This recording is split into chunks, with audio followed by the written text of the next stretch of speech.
Baik,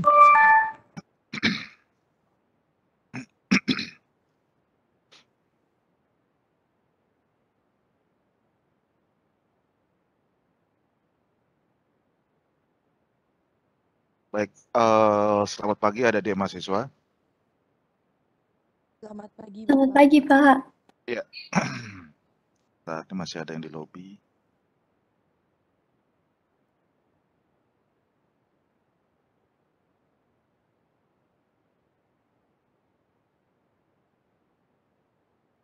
Gimana, Agung? Ada yang resen? Ada yang mau ditanyakan?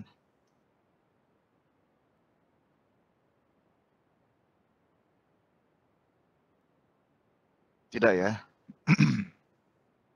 Baik, suara saya sebelum saya mulai apa bisa didengar dengan jelas, Dek? Karena hujan di sini ya. Kemungkinan sinyalnya kurang bagus. Dengar jelas, Pak. Ya, Jelas, Bapak. saya khawatir kalau enggak ini nanti. Oke. Baik ya, jadi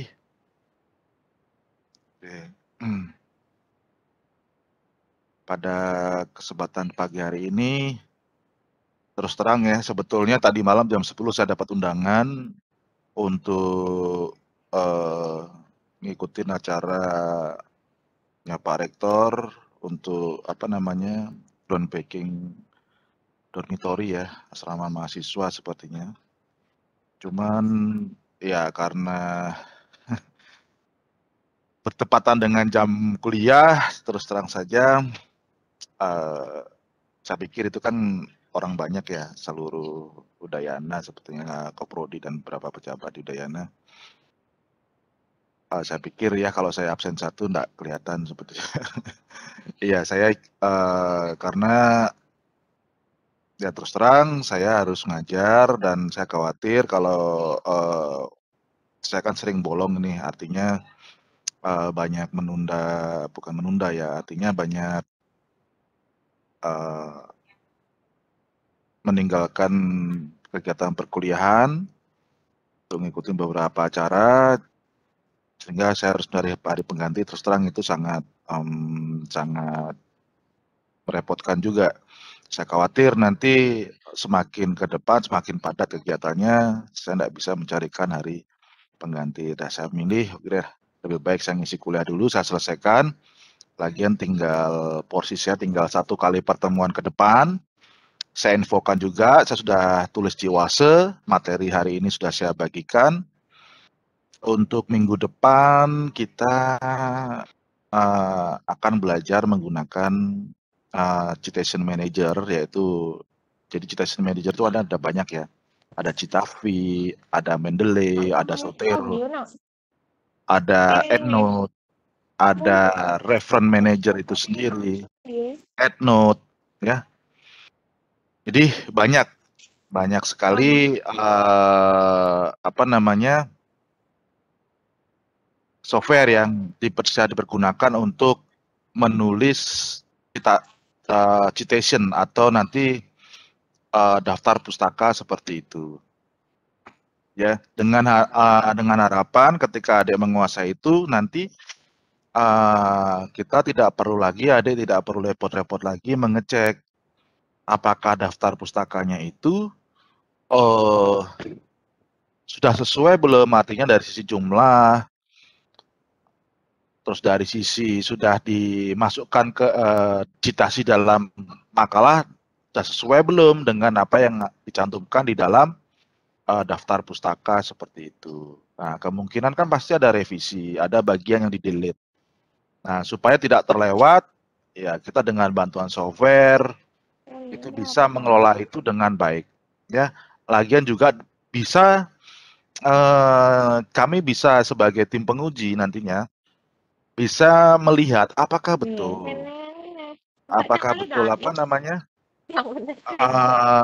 referensi ilmiah yang adik pergunakan dalam naskah skripsi atau naskah publikasi jurnal itu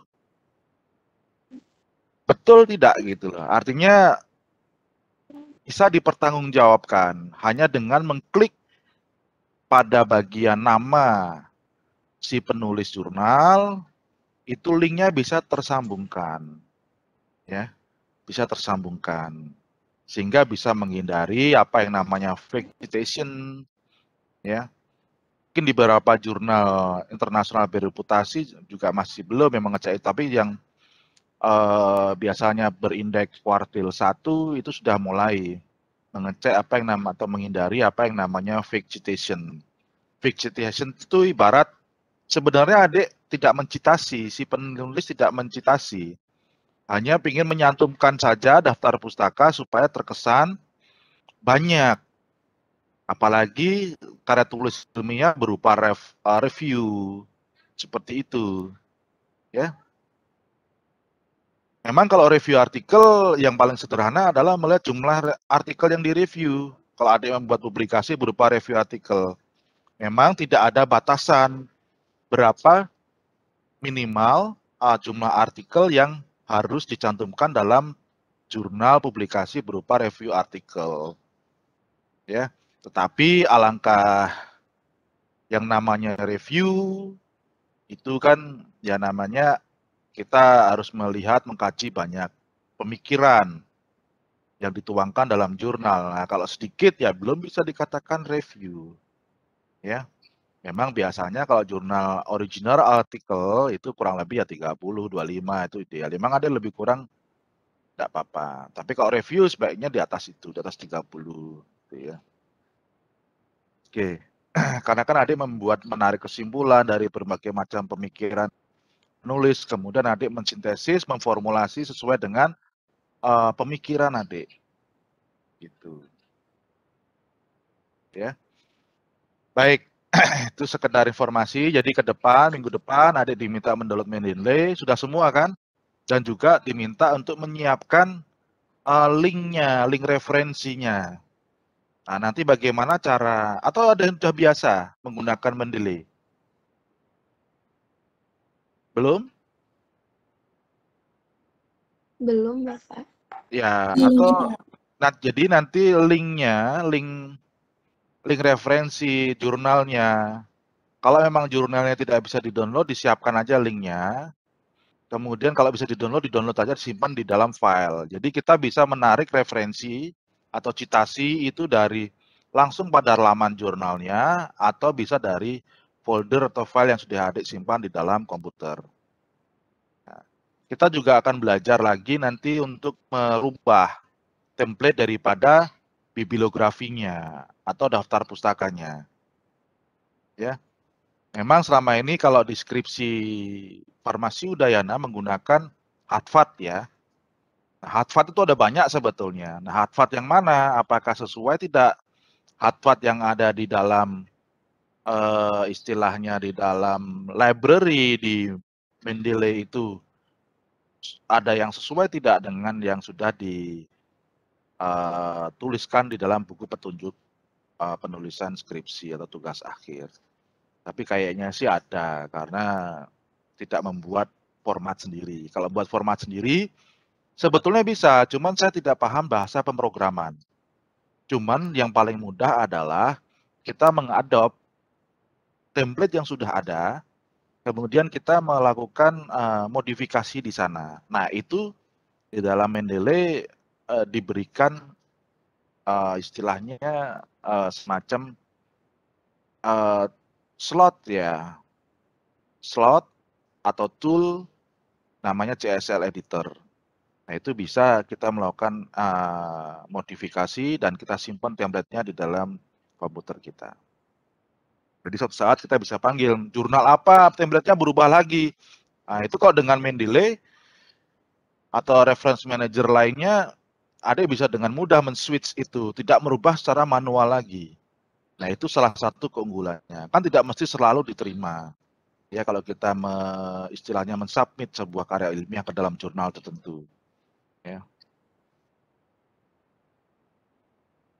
Baik, saya mulai saja. Jadi pada sesi kedua ini ya, pertemuan kedua ini saya ingin membahas, oh iya, tolong dibagi ya Dek ya, nanti dalam kelas angkatan ini dibagi menjadi 4 kelompok.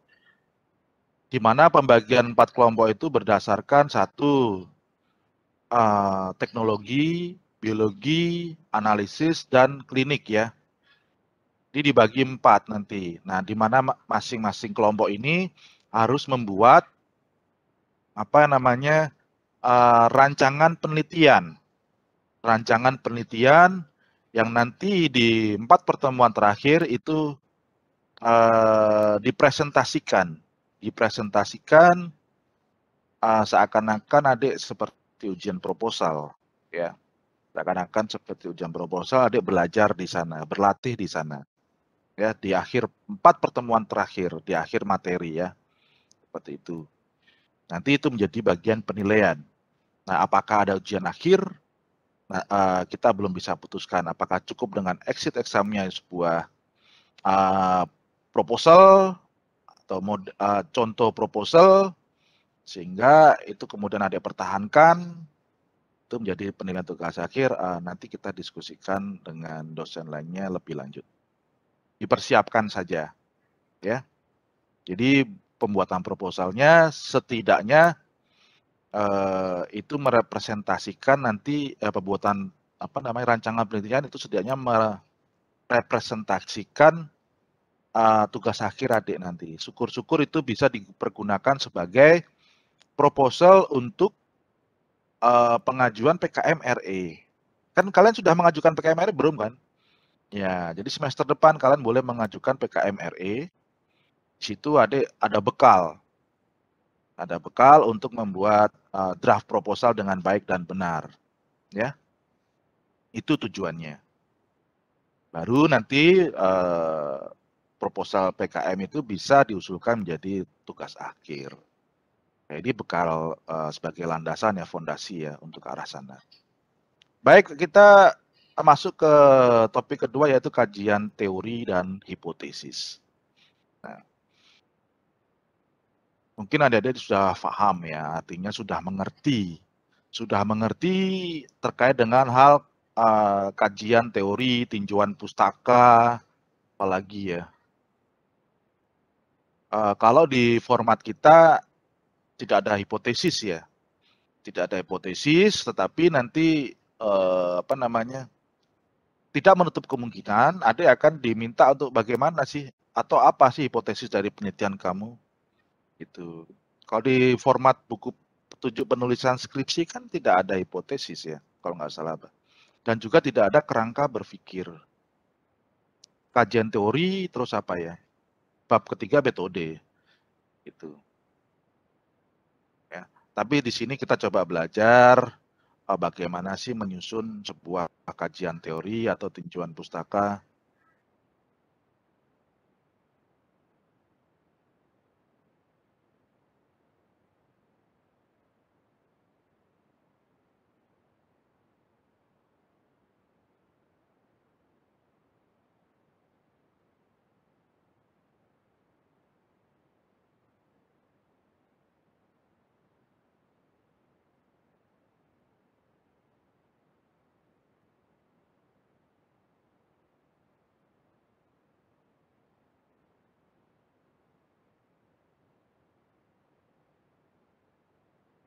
Bagaimana menulis sebuah kajian teori, tinjauan pustaka, ya, yang baik itu seperti apa.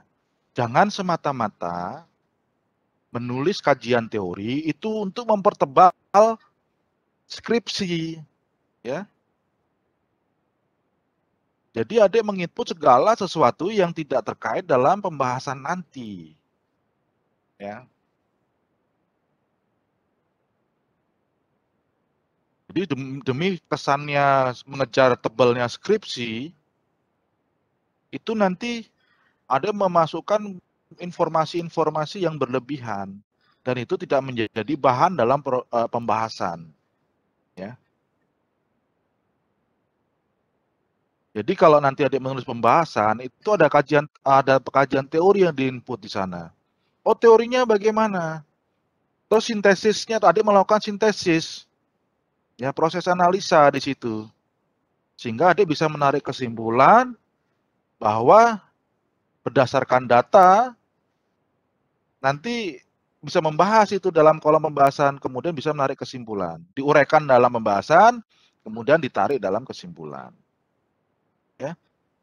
Nanti kesimpulan dan saran bukan porsi saya, nanti akan disampaikan oleh Pak Agung Rai kalau nggak salah.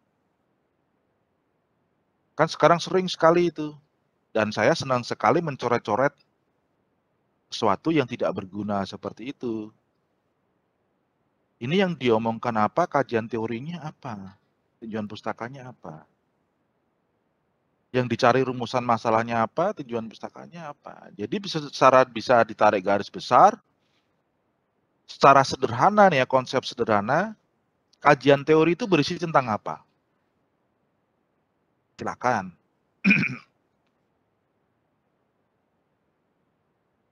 Saya belum rekam ya? Oh sudah ya.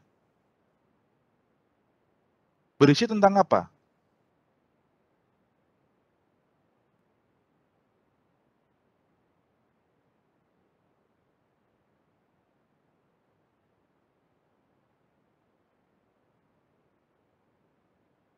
Ya berisi ya silakan. Pak. Baik, terima kasih Pak atas kesempatannya. Perkenalkan, saya Dewa Ayu NIM 42. Kalau sepemahaman saya Pak, mohon dikoreksi jika salah. Ya. Kajian teori itu akan berisi pemahaman dasar dari apa yang akan dibahas di pembahasan agar memiliki bekal seperti itu si pembaca untuk lebih lanjut membaca pembahasan yang akan kita ulas seperti itu Pak. Terima kasih. Oke. Izin menambahkan Pak. Silakan deh. Baik Pak, saya Julio 19. Jadi saya izin menambahkan untuk yang menurut saya pribadi yang harus untuk yang berisi di kajian pustaka atau untuk kajian pustaka itu adalah mengenai teori-teori yang membantu kita untuk menjawab rumusan masalah Pak. Terima kasih.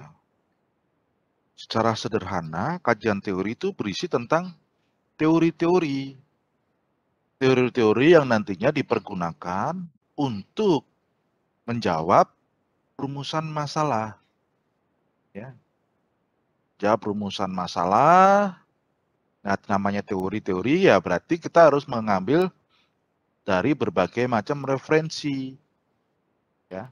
Karena nanti kita akan mencari hubungan teori-teori itu, korelasinya. Ya.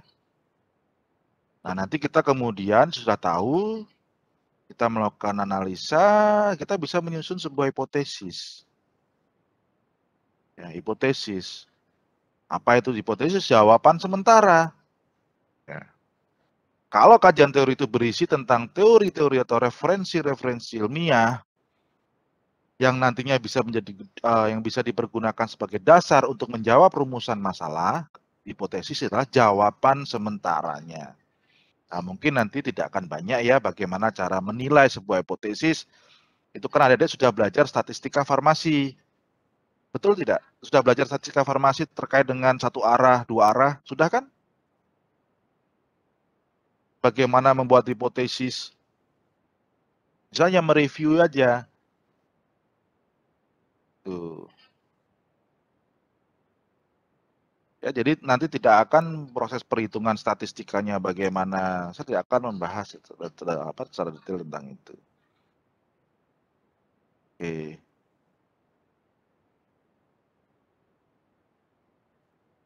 Ya. Jadi yang dimaksud dengan sebuah kajian teori ya atau tinjauan pustaka, kan namanya bisa beda-beda ya. Itu merupakan sebuah penjabaran ya. Penjabaran konsep. Konsep penting dalam upaya untuk menentukan teori, untuk mengeksplorasi rumusan masalah ya. Itu. Nah, kemudian seperti yang disampaikan jawaban teman-teman kalian tadi, bahwa kajian teori itu konsep-konsep, berisi konsep-konsep, teori-teori, pendapat-pendapat dari berbagai macam pakar. Ya.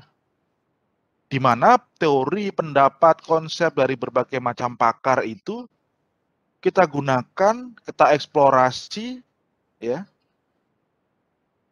untuk apa? Sebagai fondasi dalam menjawab rumusan masalah yang nantinya kita akan tuangkan di dalam pembahasan, ya. Tapi terus tidak hanya di copy paste seperti itu, tidak. Kita harus sertakan juga argumen kita karena kita melakukan analisis data, kan. Itu. Jadi tidak memindahkan kajian teori dalam pembahasan. Berbeda yang memindahkan dengan melakukan analisa dan sintesa dalam pembahasan. Itu isinya seperti itu. Jadi tidak memindahkan saja di tinjauan pustaka, pindahkan pembahasan, tidak. Kita harus melakukan kajian, analisa, sintesa, sehingga kita bisa menarik sebuah sintesa. Ya, dan itu kita tuangkan di dalam pembahasan. Nah, nanti baru kajian teori ini kita bisa apa namanya? Istilahnya membuat sebuah hipotesis. Hipotesis itu apa? Hipotesis itu pada umumnya adalah pertanyaan logika, ya. Jika ini, maka itu. Itu yang paling sederhana. Ya, atau bisa berbentuk grafis visual. Ya, yaitu kalau apa namanya digambarkan dalam bentuk grafis, tapi jarang. Grafis itu hanya untuk memperjelas saja dari pertanyaan logika seperti contoh jika maka. Nah, itu macam-macamnya ada lagi. Ya. Jadi kalau pertanyaan jika maka itu bisa termasuk dalam hipotesis kausal, ya. Sebab akibat itu juga termasuk di sana. Nanti ada contohnya, contoh-contoh hipotesis. Sehingga diharapkan apa nantinya? Diharapkan para peneliti, adik-adik semua ini mampu menjelaskan atau memprediksi korelasi antar variabel. Nah, karena pada dasarnya di rumusan masalah itu kan ada variabel-variabel, ya. Variabel terikat dan variabel bebasnya. Nah, kajian teori ini nanti berfungsi untuk menjelaskan hubungan, ya, antar variabel dan juga mampu memprediksi. Itu loh. Misalkan, adik ingin membahas atau di rumusan masalahnya variabelnya ada pengaruh, karena saya di teknologi, contoh yang paling mudah ada teknologi, ya. Pengaruh bahan pengikat terhadap kekerasan tablet, contohnya. Variabel bebasnya adalah jumlah bahan pengikat, ya. Kemudian variabel terikatnya atau tergantungnya adalah kekerasan tablet. Nah, berarti adik mencari teori-teori terkait dengan apa? Contoh, bahan pengikat. Apa itu bahan pengikat? Harus definisikan itu dengan jelas. Nah, apakah cukup dari satu definisi? Tidak. Adik harus cari juga definisi yang lain bahan pengikat. Ya, kemudian jenis-jenis bahan pengikat, gitu. Bagaimana mekanisme kerjanya? Nah, terus evaluasi atau karakteristik tablet, ya, pengikat. Kita bicara soal tablet di sini. Berarti apa? Kekerasan. Nah, tadi contohnya variabelnya tergantungnya adalah kekerasan. Ada harus cari referensi atau kajian ilmiah terkait pengaruh bahan pengikat atau hasil penelitian sebelumnya yang bisa menjelaskan secara langsung hubungan antara bahan pengikat dengan kekerasan tablet. Apakah pemakaian bahan pengikat yang adik pergunakan dalam penelitian, jika semakin banyak jumlahnya, mampu meningkatkan kekerasan tablet, atau justru sebaliknya, beserta bagaimana mekanismenya dia. Nah, itu adik bisa jelaskan di sana. Sehingga nanti itu bisa dengan adanya teori seperti itu, kajian teori seperti itu, landasan teori seperti itu, adik mampu memprediksikan, mampu merumuskan hipotesis. Ya. Tuh. Ya, karena tidak sembarangan kan hipotesis harus linier juga dengan rumusan masalah karena itu berupa jawaban sementara atas rumusan masalah. Nah, kalau di kerangka berpikir ada bagian lagi ya. Kerangka berpikir, misalkan di tinjauan pustaka kerangka berpikir hipotesis variabel ya, misalkan di bab 2-nya ada itu ya.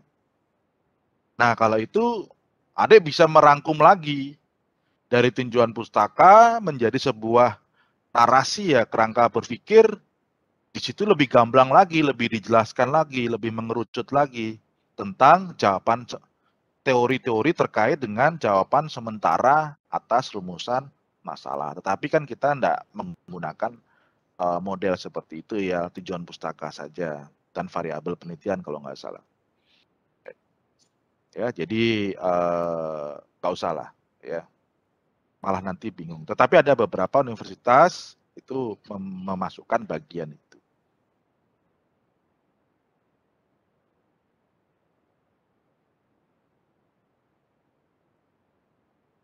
Nah, apa fungsinya kajian teoritis itu?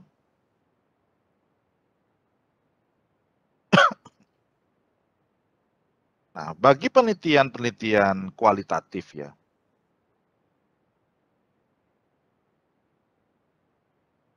ini jaringannya kok sering keluar masuk gini ya. Lagi nggak bagus apa ya? Nah, apa fungsinya kajian teoritis bagi sebuah penelitian kuantitatif? Kan kemarin paradigma penelitian kan ada dua ya, kuantitatif dan kualitatif. Nah, biasanya untuk penelitian kuantitatif, kajian teori itu dipergunakan secara deduktif untuk menjawab rumusan masalah. Apa itu deduktif kegiatannya? Ya, kemarin ada grafik rancangan berpikir ya. Jadi dari teori menjadi sebuah kalau nggak salah prediksi. Dia menggunakan atau menguji teori-teori, memverifikasi teori-teori, ya, menganalisis teori-teori, dan menyatakan keterhubungan atau ketidakterhubungan atas teori. Itu nanti bisa dipergunakan untuk memprediksi. Memprediksi apa? Ya, apa yang ingin dicari, apa yang ingin diteliti, apa yang ingin dijawab di rumusan masalah itu. Jadi teori-teori landasan ilmiah itu penting dipergunakan untuk penelitian kuantitatif. Karena pendekatannya bersifat deduktif. Berbeda kalau kualitatif ya, memang lebih luas. Kalau kualitatif itu tujuannya untuk mengembangkan sebuah teori. Ya. Kalau kuantitatif itu menguji teorinya. Nah, jadi kerangka berpikirnya jalannya kan kemarin begitu. Kalau ada lihat di slide saya. Ini pakai dua device. Malah. Oke. Nah, untuk penelitian kualitatif, kita tahu bahwa penelitian kualitatif itu pendekatannya induktif ya. Jadi, kajian teori digunakan untuk apa? Untuk mengembangkan sebuah teori dari hasil penelitian adik tentunya. Dan meletakkan teori tersebut ke dalam pembahasan seperti yang saya katakan sebelumnya atau diletakkan di dalam pendahuluan. Nah, untuk penelitian kualitatif, kajian teori bisa diletakkan di dalam pendahuluan. Tujuannya untuk apa? Ya, untuk mengkonstruksi rumusan masalah. Ya. Untuk menyusun sebuah rumusan masalah. Oh, si A mengatakan demikian.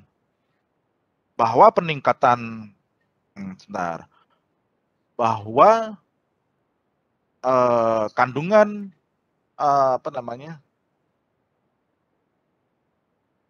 kandungan polifenol tanaman A di dalam daerah B itu besar. Dan kandungan tanaman itu dipengaruhi oleh salah satunya adalah topografi. Nah, sekarang bagaimana jika kita mengamati kandungan tanaman di sebuah daerah C dengan topografi yang berbeda?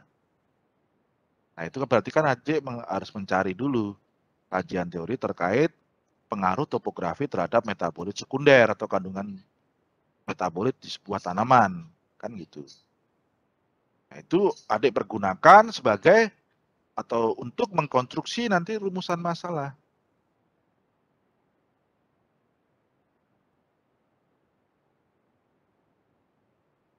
Kemudian terkadang begini ya, saya kembali lagi ke latar belakang ya.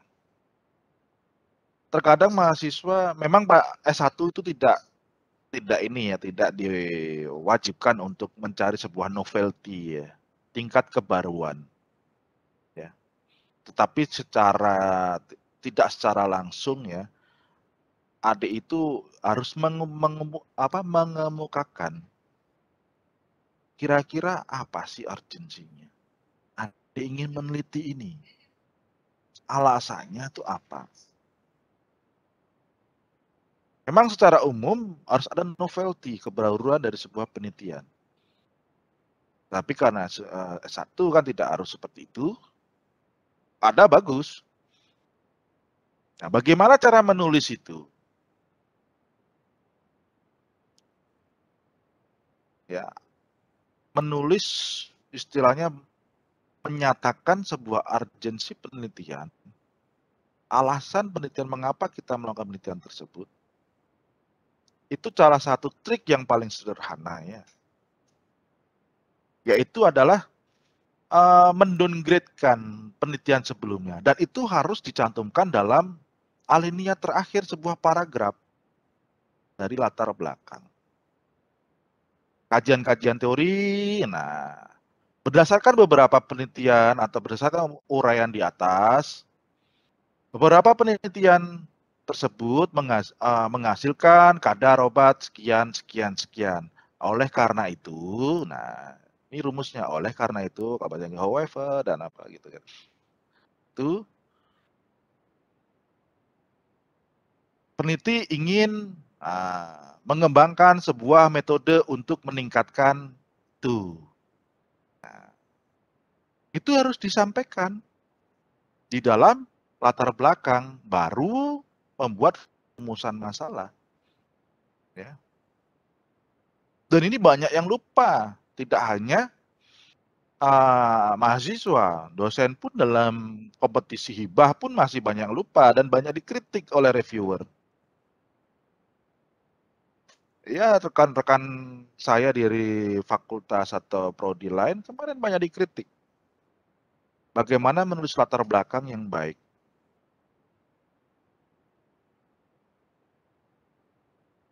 Karena nggak muncul di sana alasan rumusan masalahnya, latar belakang rumusan masalahnya. Dan itu harus disampaikan.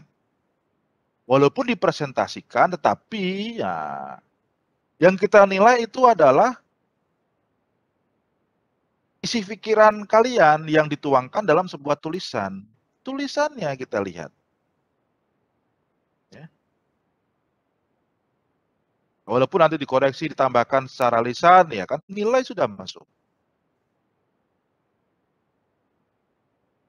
Ya.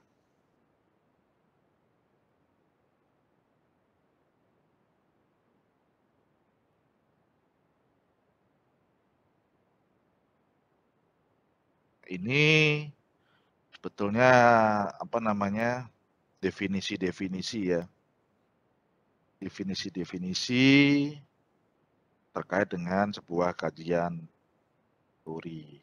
Ya, ada Creswell, Cooper, Erlinger. Ya, definisi ini mereka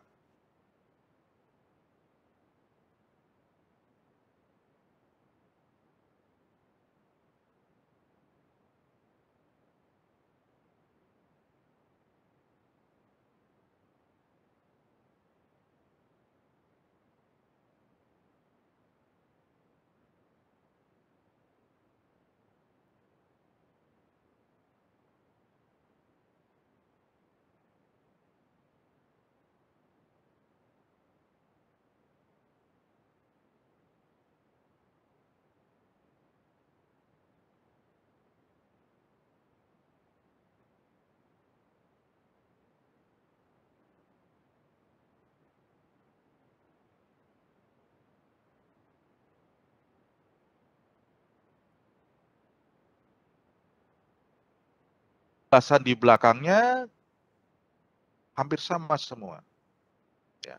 Ya pasti akan sempurna ketika ada variabel, konstruk, dan hipotesis penelitian.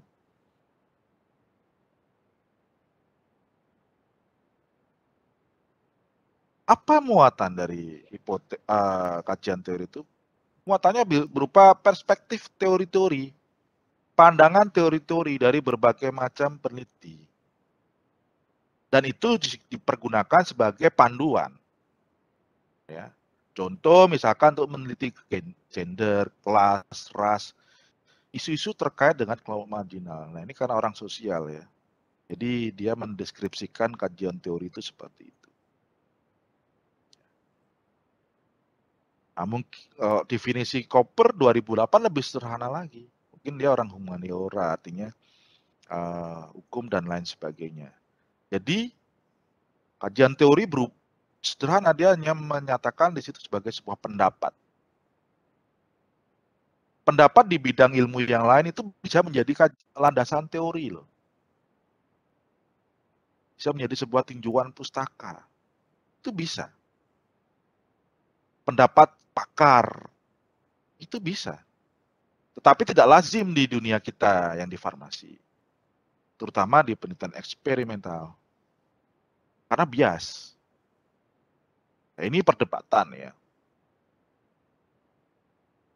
Di sisi lain, pendapat itu bisa dijadikan sebuah landasan teori, tinjauan pustaka.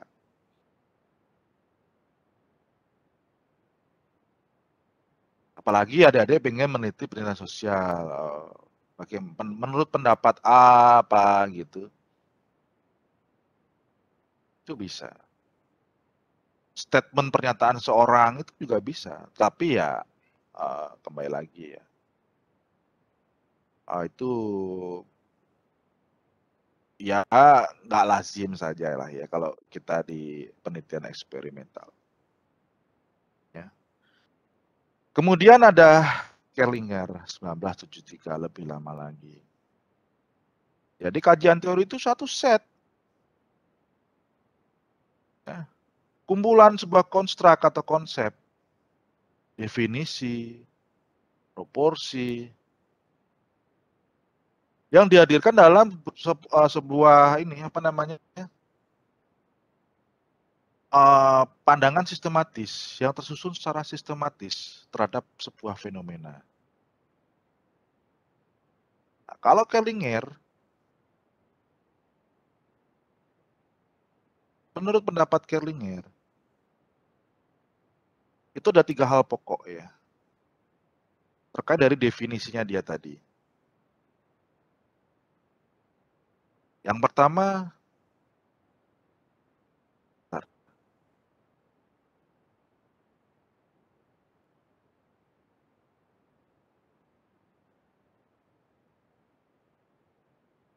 teori itu adalah suatu set proporsi yang terdiri dari konsep-konsep yang berhubungan. Jelaskan, memang harus berhubungan satu dengan yang lainnya. Ya kalau nggak berhubungan, ngapain dimasukkan ke sana? Kemudian tidak hanya berhubungan, tapi juga harus memperlihatkan korelasinya antar variabel atau konsep itu. Seperti apa korelasinya? Dan itu disajikan dalam sebuah pandangan yang sistematis terhadap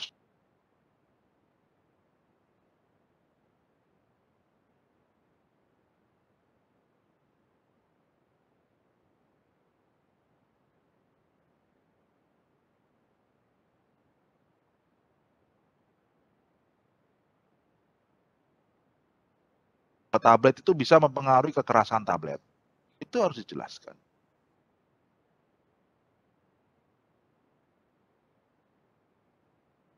Dan itu dari dari atas sampai bawah harus tersusun secara sistematis karena itu menunjukkan bagaimana cara adik berpikir dalam menjawab sebuah rumusan masalah. Urut, jangan dibolak-balik. Jadi tinjauan pustaka gampang-gampang susah gitu loh. Tidak hanya memasukkan semua teori-teori, landasan teori, masukkan semua tanpa disusun secara sistematis. Yaitu menunjukkan bagaimana ketidakteraturan berpikir penulis.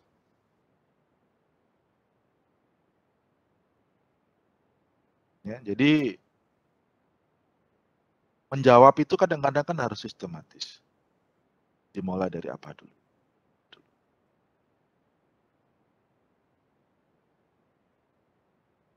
Nah, dari tadi saya bicara mengenai konsep, konstruk, proporsi, dan definisi. Nah, apa itu? Konsep adalah merupakan sekumpulan makna atau karakteristik yang dikaitkan dengan kejadian, objek, kondisi, situasi, atau perilaku tertentu. Nah, kalau konstruk adalah gambaran atau ide abstrak yang diciptakan secara khusus untuk penelitian tertentu untuk mengembangkan sebuah teori. Proporsi pernyataan fenomena yang dapat diamati benar atau salahnya. Definisi adalah salah satu cara untuk memaknai, memberikan pengertian daripada sebuah konsep.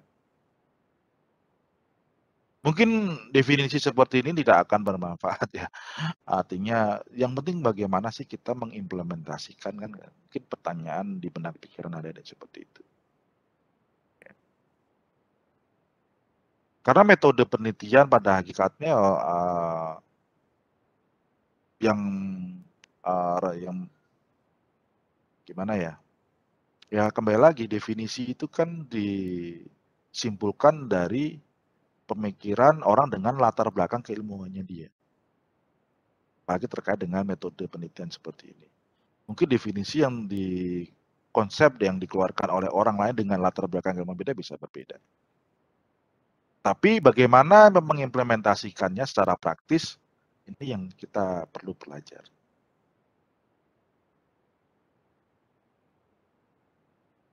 Bagaimana sih menulis kajian teori? Kan gitu.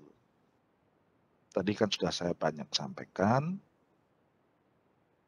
bahwa menulis kajian teori itu harus mengidentifikasi ya variabel-variabel penting yang dirumuskan dalam rumusan masalah itu harus disoroti ya, di-highlight dan mendokumentasikan temuan-temuan penting dalam penelitian sebelumnya. Ya masih perlu disampaikan di sana, tidak hanya di latar belakang aja untuk mendowngrade-kan dia dan kita membantu kita untuk menemukan urgensi atau novelty sebuah penelitian kita, tapi di tujuan pustaka harus dicantumkan juga. Karena kan kita harus mencari hubungan antar variabel tersebut. Bisa direksional langsung, bisa meningkatkan, menurunkan. Ya. Dan itu pasti diperoleh dari hasil penelitian sebelumnya. Ya. Dan itu semua menjadi dasar kerangka teoritis atau kerangka berpikir. Ini kalau makanya saya sampaikan beberapa tempat teoritas ini dijadikan sebuah satu bagian tertentu, kerangka teoritis, kerangka berpikir. Ya. Kalau di UGM ada tinjauan pustaka, ada kajian teoritis. Itu kajian teoritis lebih ringkas lagi. Ya. Kalau kita langsung tinjauan pustaka saja.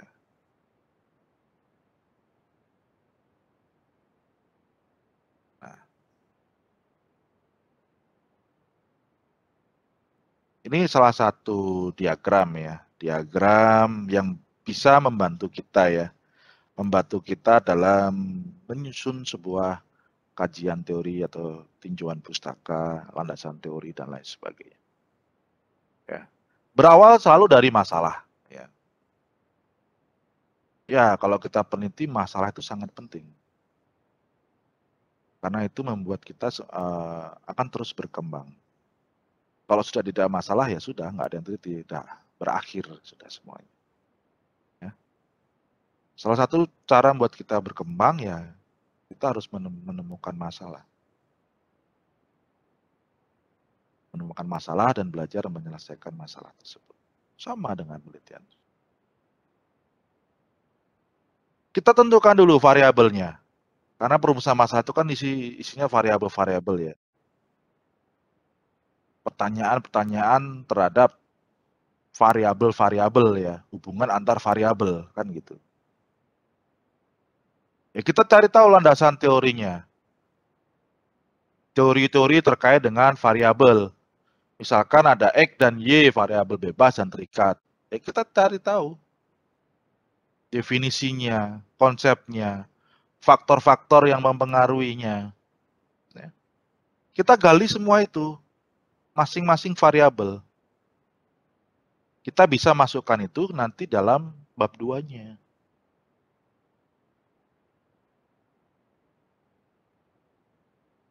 Kemudian kita analisis sedikit, kita konstruk. Kita kaji, kita susun itu. Kita susun urutannya, kita konstruksi, sehingga itu semua menjadi sebuah kerangka berpikir. Kerangka berpikir ataupun bisa menghasilkan sebuah model teoritik. Itu adalah panduan, artinya ya bisa dijadikan dasar panduan lah ya. Sehingga sudah jelas kerangka berpikirnya, bisa ketemu model teoritisnya, atau hasil sintesanya, hasil analisisnya, kita bisa merumuskan sebuah hipotesis atau jawaban sementara. Jadi kajian teori, landasan teori, tujuan pustaka itu ya sebetulnya kerangka berpikir sementara kita dalam menjawab sebuah rumusan masalah. Ceritanya itu di sana. Ya pembahasan hasil ya itu hasil untuk ini ya. Ya kita bahas jawaban sementaranya itu bagaimana. Kan harus dibuktikan jawaban sementara itu. Apakah dia diterima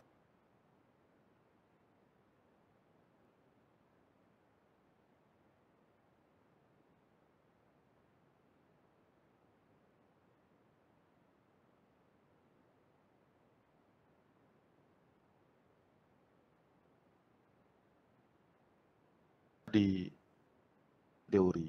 Bagaimana kita menjawab sebuah rumusan masalah. Itu muncul di sana. Jadi nanti kira-kira dia akan bahasnya seperti ini. Nah itu bisa itu dilihat di sana. Walaupun nanti di pembahasan dibuktikan hipotesisnya. Benar tidak gitu loh. Baru setelah terbukti kesimpulannya apa kan gitu. Kalau metode ya untuk membuktikan jawaban itu metodenya seperti apa. Nah, untuk mendapatkan data-data metodenya seperti apa. Metode nanti akan dijelaskan oleh dosen yang lainnya. Yaitu memerlukan sebuah desain penelitian seperti apa. Ada faktorial, ada macam-macam ya. Tergantung studinya juga. Nanti untuk studi kohort, cross-seksional, itu penelitian-penelitian sosial itu nanti akan disampaikan oleh Pak Krisna. Sebetulnya banyak sekali ya. Supaya adik itu kuat di fondasinya gitu loh. Kadang-kadang sudah jalan penelitiannya, udah proposalnya, udah ujian gitu, tapi nggak tahu fondasinya. Semua pasti menulis soal penelitian ini bersifat eksperimental non laboratorik. Nah, gitu. Apa maksudnya? Ya eksperimental, percobaan dikerjakan di laboratorium, gak sederhananya begitu.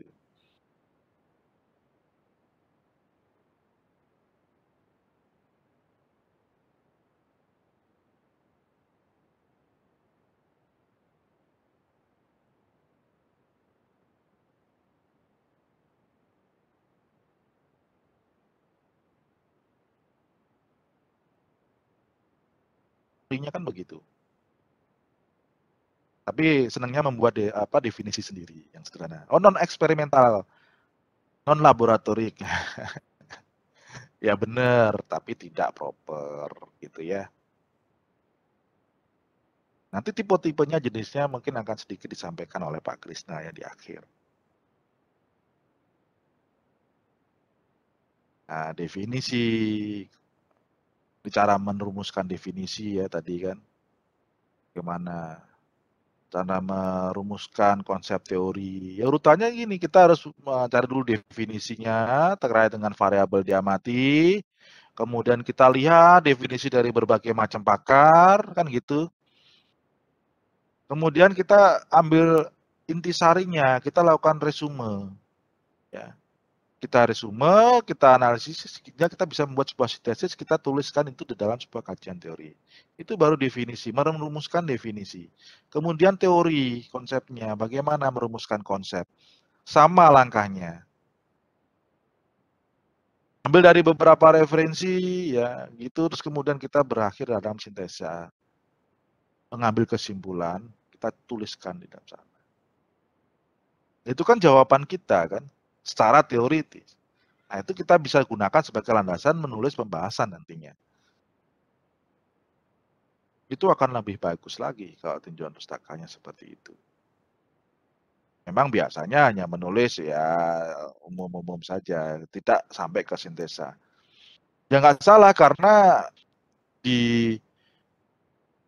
tidak ada apa namanya, dijadikan satu tinjauan pustaka. Kalau bisa ada tinjauan pustaka landasan teori, bab 2 itu ada 2 kalau nggak salah. Terus hipotesis ada 3 ya. Itu akan terlihat lebih jelas lagi. Ya memang akan lebih merumitkan, menyulitkan adik-adik semua sih, karena kan membutuhkan analisa lebih lanjut terkait dengan teori-teori yang adik sampaikan. Ya. Itu biasanya kalau membuat kajian teori, landasan teori, kalau dipisah loh ya tinjauan pustaka dengan itu, ada ya maksimal 2 halaman lah untuk membuat di luar tinjauan pustaka. Jadi itu berisi jawaban sementara berdasarkan teori terhadap rumusan masalahnya. Sehingga nanti menjadi dasar utama menyusun sebuah hipotesis. Bagaimana membuat faktor, kriteria pengukuran? Ya sama sebetulnya ya. Sama. Kriteria pengukuran ya temukan dulu, kemukakan kriterianya apa yang mau dievaluasi, indikatornya apa. Evaluasi tablet, ingin melihat karakteristik tablet, ya apa yang mau dilihat. Itu dimasukkan di sana. Dicari dulu, dimulai dari kekerasan, kerapuhan, waktu hancur, keseragaman bobot, apalagi. Nah, itu dicari semua, indikatornya apa, kekerasan yang baik seperti apa, berapa, kerapuhan seperti apa, waktu hancur seperti apa, pelepasan seperti apa, keseragaman bobot seperti apa, harus jelas di situ. Ya.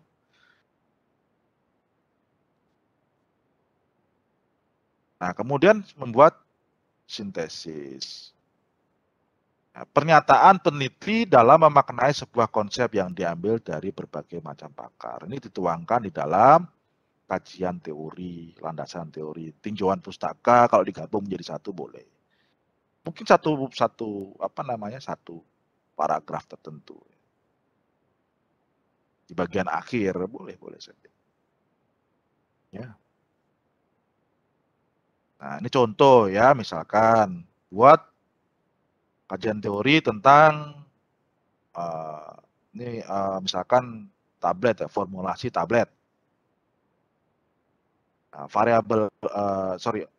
optimasi formula tablet misalkan ya. Variabel X-nya formulasi tablet. Nah, definisi sementara adalah formulasi itu adalah kegiatan menyatukan komponen-komponen. Ini contoh aja deh ya, ini contoh. Maka itu Setiawan itu saya asal tulis saja ya. Itu pemikiran saya saja. Ya. Menyatukan komponen-komponen dalam suatu hubungan atau struktur yang tepat menurut suatu formula. Itu definisi katakanlah pakar A gitu ya. Boleh nanti cari yang lain. Nah, apa sih itu formulasi gitu loh. Terus kita konstruk gitu loh. Terkait dengan formulasi.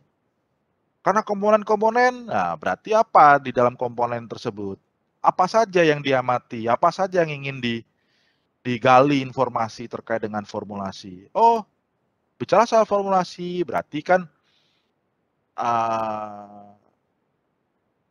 Kita harus tahu dulu isinya apa dari definisi itu. Terus cara buatnya bagaimana? Kan gitu. Kita konstruk dulu. Kita bangun. Oh, berarti yang dicari adalah bahan aktif.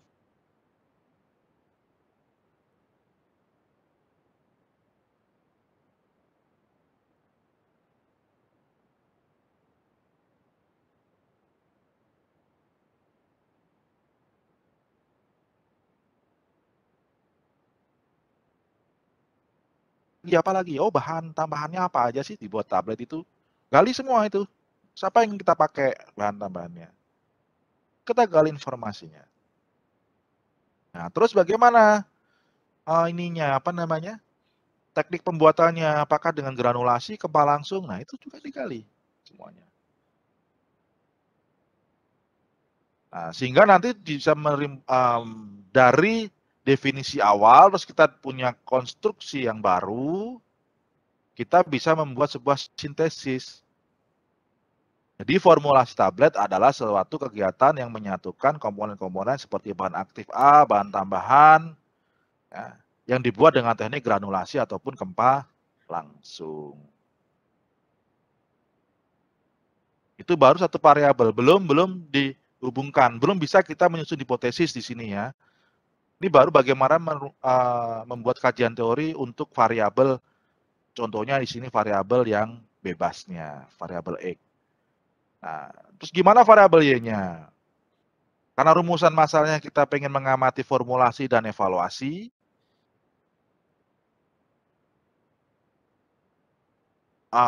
komponen dan proses, kan gitu. Berarti yang variabel tergantungnya ya karakteristiknya, kita evaluasinya ini. Nah, evaluasi apa di sini saya definisikan, contoh aja ya. Kegiatan yang dilakukan yang berkenaan dengan proses untuk menentukan nilai dari suatu hal. Evaluasi namanya. Kita konstruk. Evaluasi atau karakteristik tablet itu apa aja? Kekerasan, waktu hancur, keserangan bobot, kerapuan, dan lain sebagainya. Nah, kita bisa menentukan sintesis setelah itu. Oh, berarti evaluasi tablet adalah suatu kegiatan menilai karakteristik tablet meliputi bla bla bla bla bla bla. Baru kita rangkai. Kita pelajarin keterkaitan antara variabel X dan variabel Y. Itu kita lakukan analisa lagi ya. Kemudian kita bisa mencari suatu kesimpulan hubungan antara variabel X dan variabel Y. Jadi cukup panjang buat cara berpikir buat tinjauan pustaka itu ya. Satu-satu dulu, A, B terus dihubungkan. X, Y terus dihubungkan sehingga itu kan muncul apa namanya dasar kita untuk membuat sebuah hipotesis nantinya. Rambu-rambunya bagaimana? Nih yang apa namanya yang harus dihindari ya dan sering terjadi. Rambu-rambu dalam mengkaji teori atau membuat tinjauan pustaka. Tidak harus memindahkan isi buku. Biar kelihatan banyak, biar kelihatan kayaknya banyak yang dibahas gitu kan. Padahal cuma memindahkan isi buku satu ke proposal atau tugas akhir adik-adik semuanya. Pindahkan semua.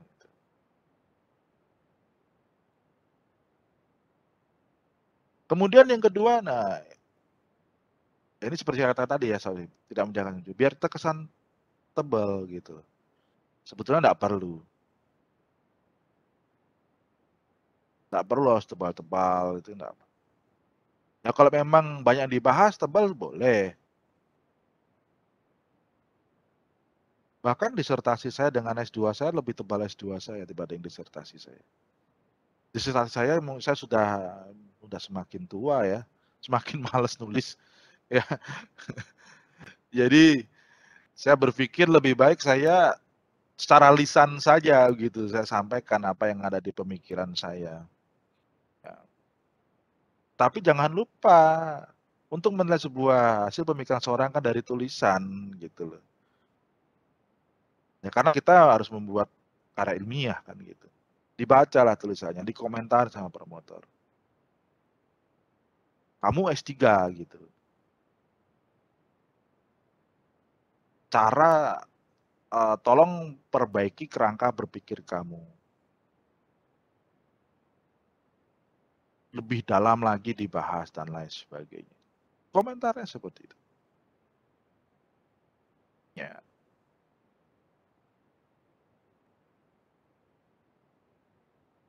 Ya cukup lumayan, cukup shock waktu itu. Karena itu komentar itu muncul ketika ujian kelayakan ya. Nggak ikut ujian saya. Jadi kelayakan itu yang diuji draft kita. Jadi kalau nanti ada adik, nanti kalau pas ya siapa tahu ya. Saya sih kemarin anak bimbing saya minta untuk kalau udah selesai coba kamu apply beasiswa gitu barangkali nyantol gitu. Nanti saya mentoring gitu. Karena banyak kan yang saya mentoring itu malah bukan dari farmasi gitu loh. Temennya, rekannya. Malah temennya yang daftar. Lolos LPDP. Dibiayai. Tuh ya. Kemudian kembali lagi. Mengkutip suatu kalimat yang tidak ada dalam pembahasan apapun terkait hal yang teliti. Nah ini. Karena asal memindahkan isi buku, semuanya dikutip. Hal-hal yang nggak perlu dikutip. Padahal esensinya kajian teori itu berisi apa? Teori-teori akan terkait dengan jawaban yang nanti akan dimasukkan di dalam pembahasan. Semuanya ditulis hal-hal yang nggak perlu. Kemudian ini yang kadang lupa, mengutip referensi tapi tidak memuat sumbernya. Ya enggak boleh. Tapi kalau dari hasil sintesa pemikiran adik-adik ya boleh saja.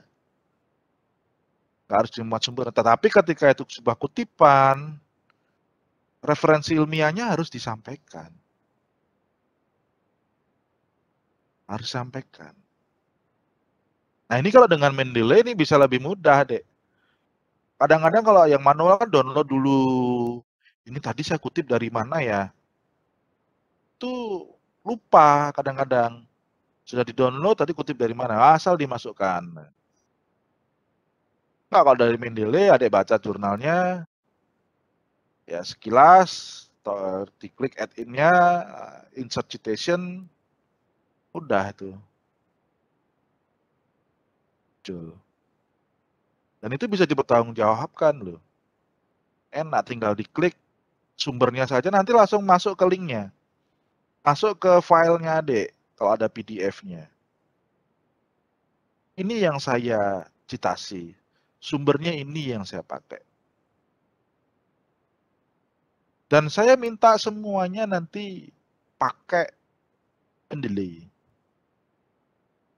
Bukan saya afiliatornya Mendeley, bukan ya. Kalau ada pakai Zotero boleh, pakai yang lainnya boleh. Pokoknya pakai reference manager. Ya. Jangan manual. Kalau masih saya temukan yang manual, nanti bisa nggak saya ini kan apa namanya, nggak saya tanda tangan persetujuannya, nggak saya tanda tanganin.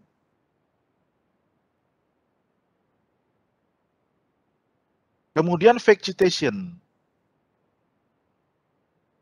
Ini juga sering kadang-kadang untuk menambah banyak daftar pustakanya, dimasukkan semuanya itu.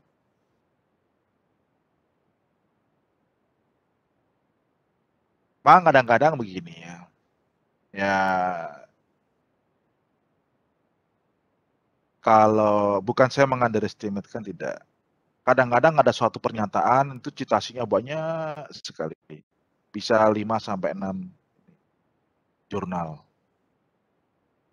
Ya sah-sah saja. Tetapi ya harus betul gitu loh. Betul sumbernya ada di sana gitu. Dan itu membuat pernyataan seperti itu susah loh kadang-kadang. Kalau yang benar-benar loh ya, nggak asal memasukkan loh ya. 5 sampai 6 jurnal ya. Kita kan harus baca dulu jurnalnya 5 sampai 6, kita resume, kita masukkan ke dalam sebuah pernyataan kan begitu.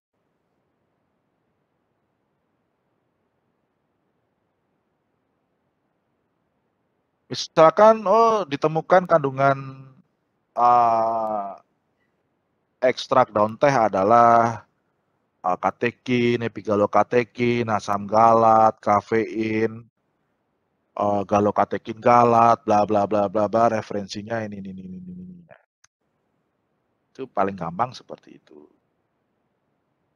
Cuman pengen mencari apa sih kandungan metabolit sekunder dari ekstrak daun teh hijau misalkan. Mungkin satu referensi dirasa kurang cukup, tambahin lagi. Sehingga jadi banyak ketemu kandungannya. Referensinya A, B, C, D. Nah, dari mana sumber-sumber teori itu berasal? Bisa dari buku teks, jurnal ilmiah, laporan penelitian. Laporan penelitian itu bukan laporan praktikum ya. Laporan penelitian itu bisa skripsi, bisa tesis, bisa disertasi, ya. Bukan laporan praktikum. Oke, kemudian bisa sumber lainnya, abstrak, proceeding, ya. Pernyataan, statement, pendapat, ya. Itu bisa.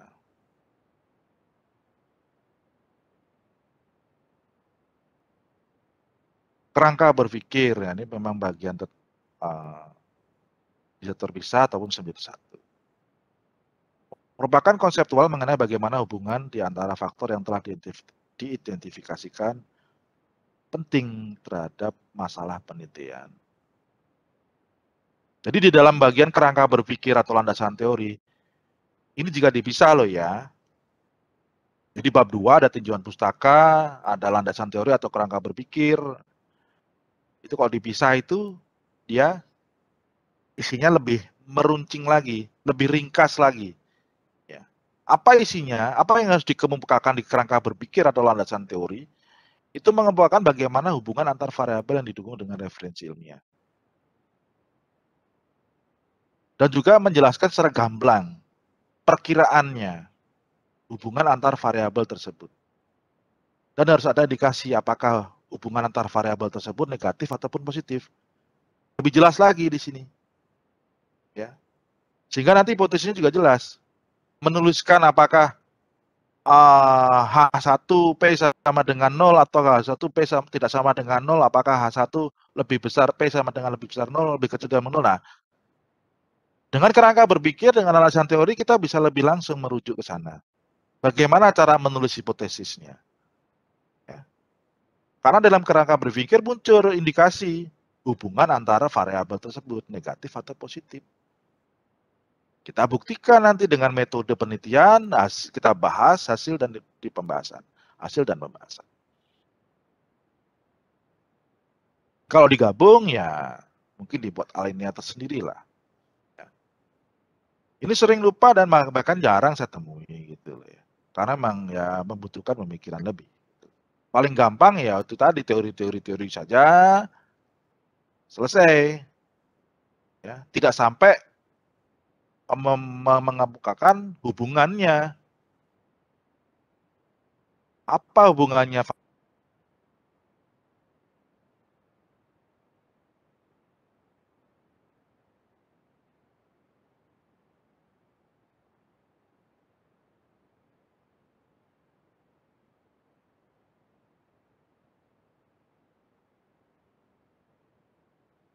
Harus mengkaitkan itu semua. Tinjauan pustaka mungkin variabel EG-nya, teori-teorinya seperti apa. Kalau yang tadi saya jelaskan ini kan dirangkai ya akhirnya. Jadi prakteknya di situ. Tinjauan pustaka isinya tadi dari definisi, konsep, faktor-faktor, variabel X dan Y. Nah, kemudian ini ditemukan di dalam bagian chapter yang terpisah, kerangka berpikir ataupun landasan teori. Baru di sini dibahas bagaimana hubungan antar variabelnya. Perkiraannya bagaimana hubungan tersebut, ya. Terus indikasinya seperti apa. Sehingga nanti chapter berikutnya hipotesis baru muncul. Kan kita kan tidak ya, nggak ada hipotesis ya.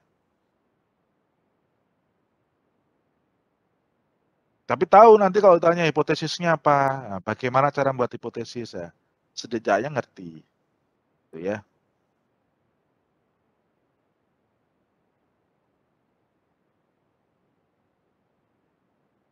Nah, hipotesis apa sih tadi kan jawaban sementara atas pertanyaan. Nah, ini bisa didefinisikan juga hipotesis itu hubungan yang diperkirakan secara logis, harus logis ya. Di antara dua variabel ya, minimal dua variabel atau lebih boleh yang dianggap dalam suatu pernyataan yang dapat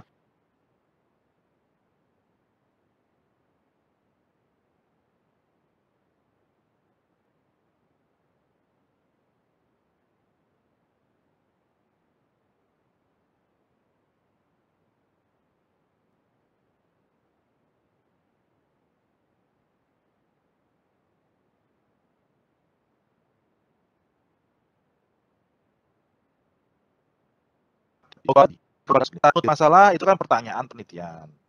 Kajian teoritik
yang dimaksud dengan hipotesis penelitian adalah hipotesis mengandung pernyataan hubungan ataupun pengaruh baik secara positif ataupun negatif antara dua variabel atau lebih. Nah, hipotesis penelitian ini ada 4 bentuknya. Ada berupa deskriptif, bisa komparatif, bisa asosiatif, ataupun kausatif, kausal. Nah, contoh hipotesis penelitian yang berupa deskriptif. Jumlah penderita pasien COVID-19 telah mencapai sekian persen. Hipotesisnya. Nanti dibuktikan, betul nggak? Ada yang melakukan survei. Ya. Melakukan survei. Betul nggak sesuai dengan hipotesisnya? Nah, bagaimana cara menuliskan dalam statistik termnya? Nanti di bawah ya. Kemudian hipotesis berupa hipotesis komparasi. Nah, terdapat perbedaan antara pemberian ekstrak A dan kombinasi ekstrak B terhadap efek apa gitu. Terdapat perbedaan antara kontrol dan perlakuan. Nah, kan apa dari pemberian obat antihipertensi. Nah, contoh-contohnya banyak sekali. Kemudian hipotesis asosiatif berhubungan, ya berarti terdapat hubungan antara suhu pemanasan terhadap jumlah rendemen ekstrak misalkan. Atau yang contoh terakhir ada kausatif, kausal. Nah, terhadap pengaruh kausal. Jadi terdapat pengaruh penambahan gelling agent contoh ya terhadap peningkatan viskositas sediaan gel. Tuh, gel apa gitu. Contoh-contohnya. Yang diharapkan nanti membantu adik untuk bisa merumuskan atau membuat hipotesis. Ya. Nah, dari hipotesis penelitian, kita masuk ke statistik termnya seperti apa. Ya. Kalau hipotesis statistik, itu cuma ada 2, H0 dan H1. Hipotesis 0 atau hipotesis dan hipotesis alternatif A1. Nah, yang dimaksud dengan hipotesis nol itu adalah hipotesis yang menyatakan tidak ada hubungan, pengaruh atau tidak ada perbedaan. Bisa dituliskan statistik temunya sama dengan tidak sama dengan 0. Mi1 tidak sama dengan Mi2. Tidak sama dengan 0 berarti tidak ada pengaruh hubungan. 1 tidak sama dengan 2 berarti variabel A tidak ada hubungannya dengan variabel B.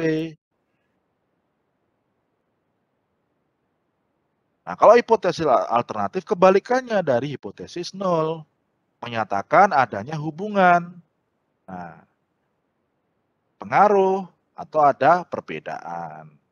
Nah, biasanya ini saya rangkum saja, dituliskan seperti itu.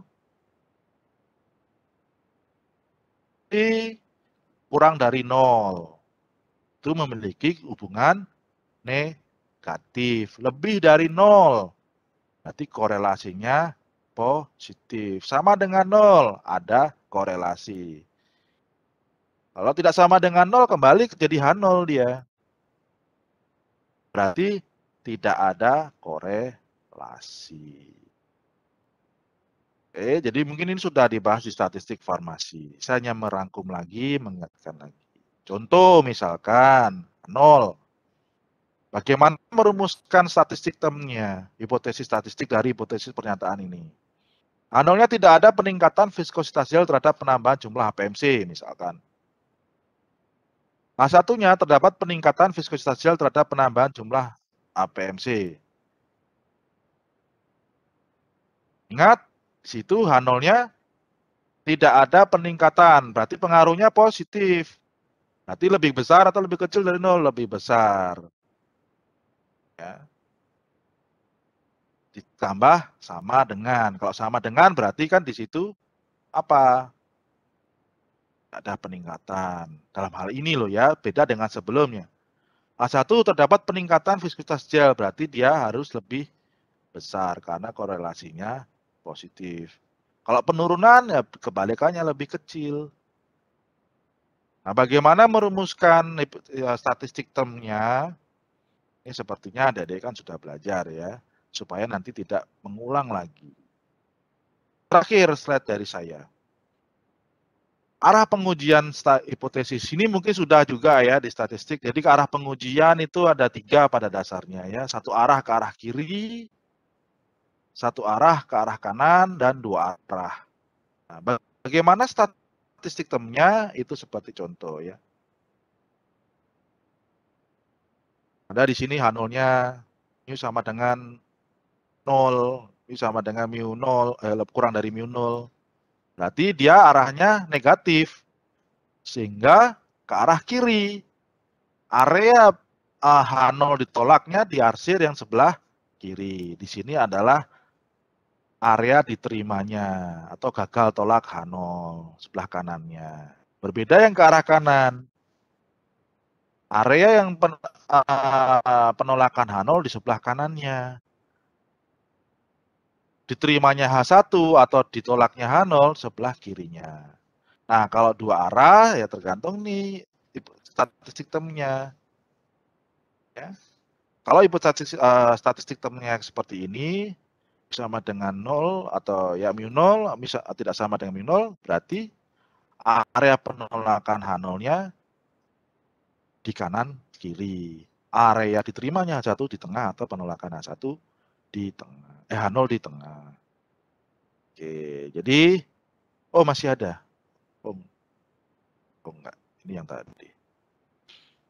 Oke, jadi sekian nih ya yang bisa saya sampaikan untuk pertemuan saya kedua. Minggu depan kita akan berlatih ya. Berlatih menggunakan Mendeley seperti itu untuk mengatur citasi atau mengatur referensi ilmiah kita supaya lebih rapi lagi. Baik, sebelum saya akhiri, apakah ada pertanyaan?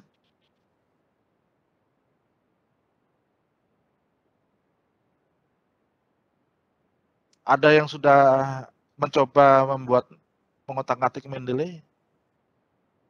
Jadi minggu depan disiapin ya latar belakang, ya bolehlah buat apa begitu karet latar belakang, nggak usah banyak-banyak. Barangkali 1 halaman saja.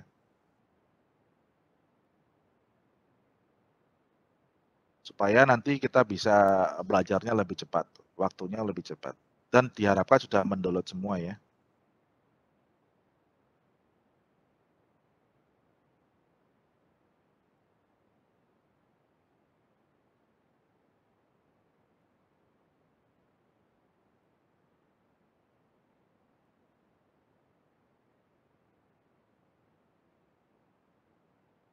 Yuk. Mungkin sepertinya belum ada yang.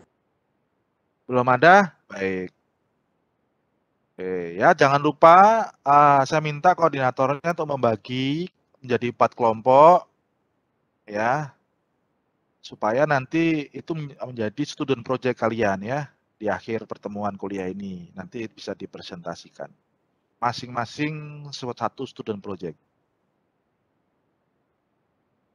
Mungkin nanti sehari total ada berapa sih mahasiswanya? 95, 25 ya. Kalau 2 jam, ya mungkin nanti Permisi Bapak, ya gimana Dek? untuk mahasiswanya itu jumlahnya 92 Bapak. Oh 92. Ya kalau dibagi 4 kan sekitar 20-an.